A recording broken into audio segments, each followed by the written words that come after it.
Hey there, today we're going to look at how to export 4K video in Premiere Pro. So let's get started.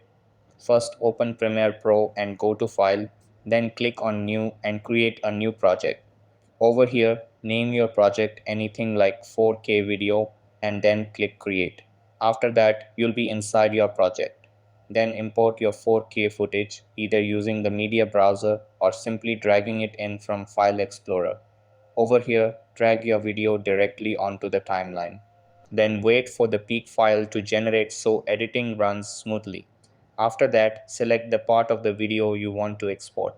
Over here, trim the clip by cutting from the start to end of your desired section. Then press I on your keyboard to mark the in point, drag the playhead to the end of the clip, and press O to mark the out point. Now your clip is selected.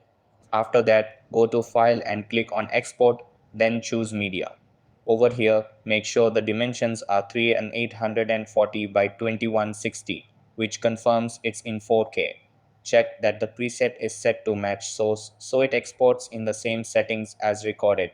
Then confirm that H264 is selected and both video and audio options are checked, and then click Export. And that wraps it up. Appreciate you watching. See you in the next.